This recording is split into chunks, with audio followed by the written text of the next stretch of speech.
Hi, this is Kim. Welcome back to Storytime Soap Shop. Today I'm going to show you something else that you can make once you've made your foaming bath whip or your whip soap base. Something else you can do with it.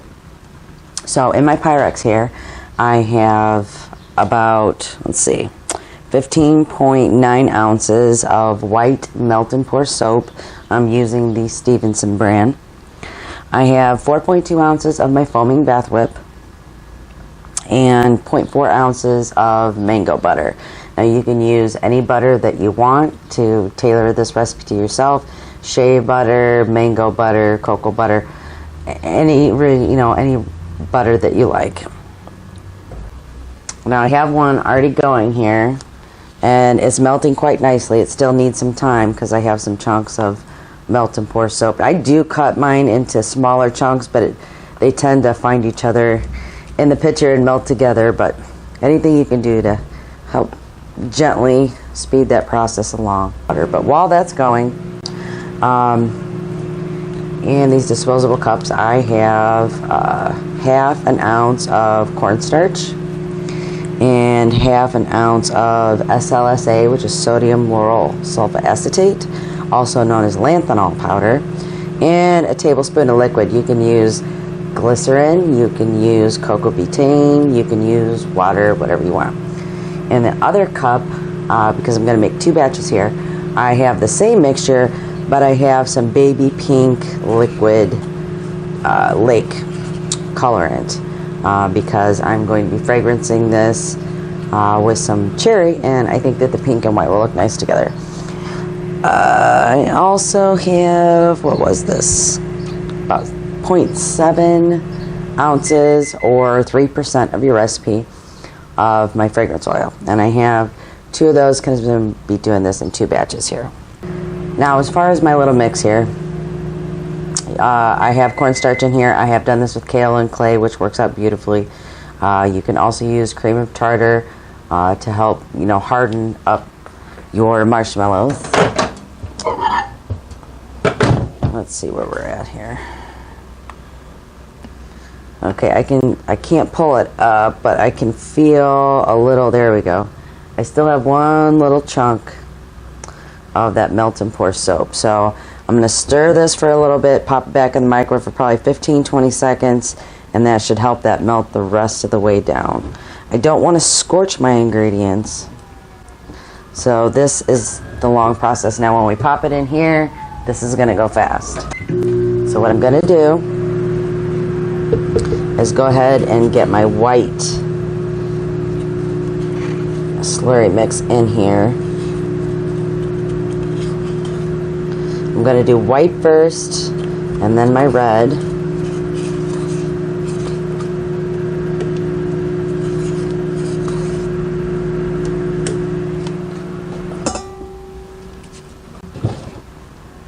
Okay, that's nice and liquidy. So what I'm going to do, and I'll mute this part of the video because this is going to get really loud, but I will go ahead and tell you what I'm going to do. I'm going to pour this in here and turn the mixer on.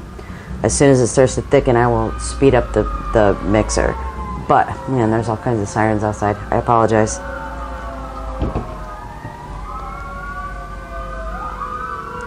So what we're going to do is turn the mixer on, get it whipping up, and it goes from like a very hot liquid to marshmallow consistency very fast. So then I will pop it out and pour it into our molds, and we'll start again. Which, by the way, I'm going to go ahead and get this other one in the microwave and get it.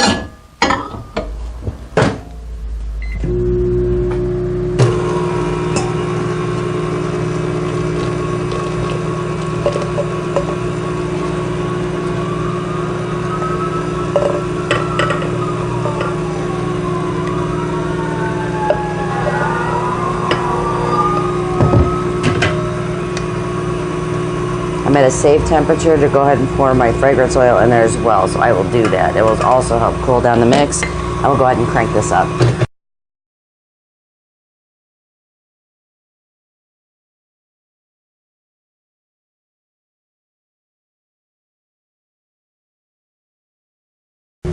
Okay, this is almost ready. I am just going to go ahead and give the sides a scrape, make sure everything gets incorporated, because this is about to get very marshmallowy very fast.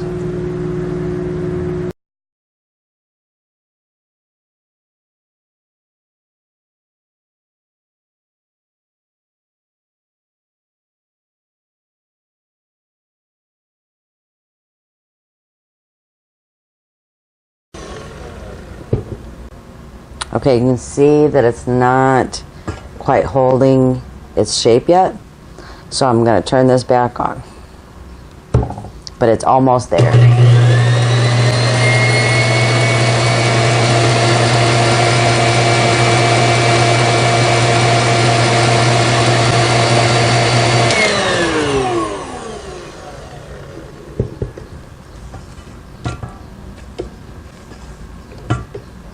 Now it's doubled in size.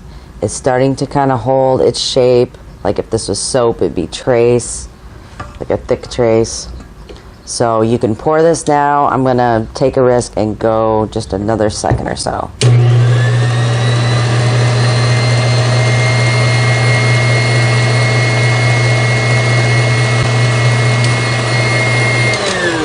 Okay, that's good. Just going to knock that off.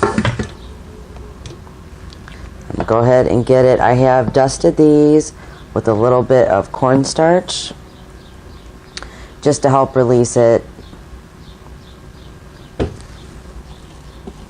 so it doesn't stick. I've not tried spraying them down with any kind of like oil spray, which I suppose might work, but I don't want to risk like making the outside of the soap nasty.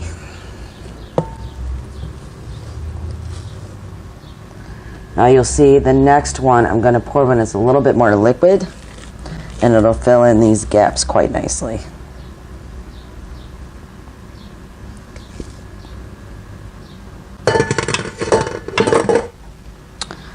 So, and I go with the pink mixture.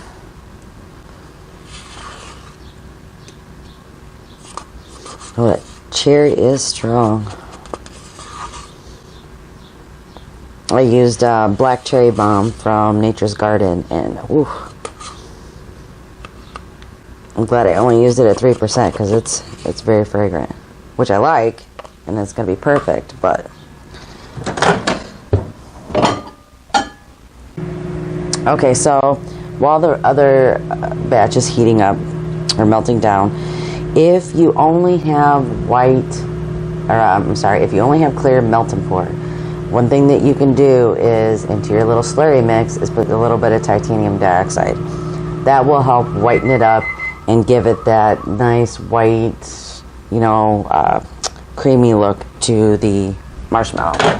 So when I mix up this next one, when it's just barely starting to hold its shape, I will pour it in, and it will still be nice and fluffy, but it's going to, with the white being a little more fluffy, it's going to make ridges and shapes, so you'll see when we cut it so that it's not just a flat line, because that would be very boring.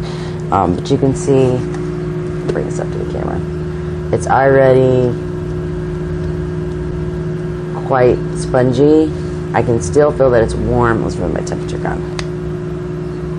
I mean, it's at 102 degrees, so it's still, quite warm, but it's already, show a little piece off here,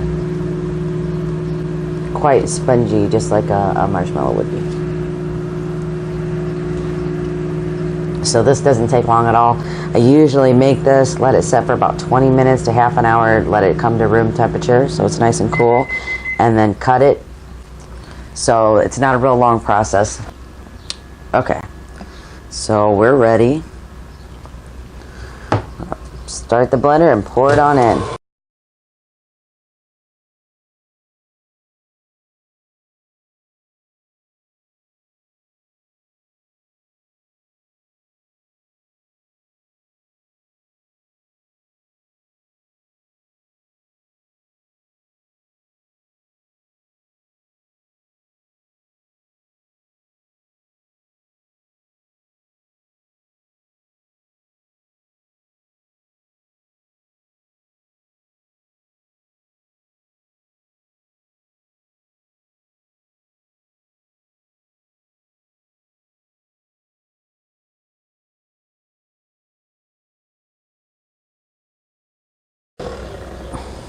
Should probably wait for your mixer to start, unlike I just did, because I just got this on my pants.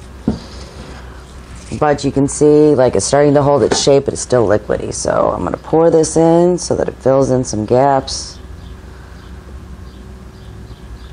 And this is really going by experience. Make this a few times, you'll understand the texture and when to pour. How warm it is that day will affect it. How hot your mixture was to begin with.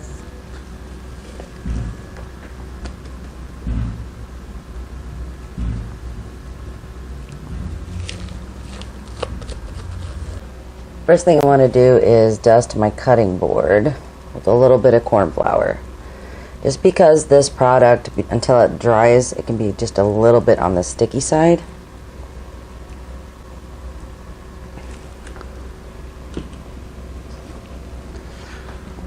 I like using the silicone pans the best. It pops right out. Set that aside and get our knife out. And just start cutting it up into squares.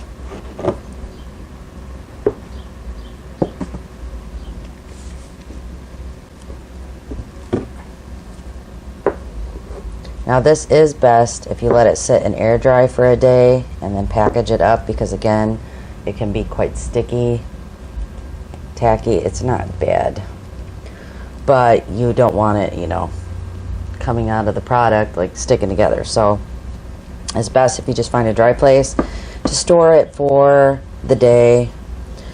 At the end of the day, you can package it up. It just needs to air dry a little bit. If you liked our video, please give us a thumbs up and subscribe for more videos on how to make your own products.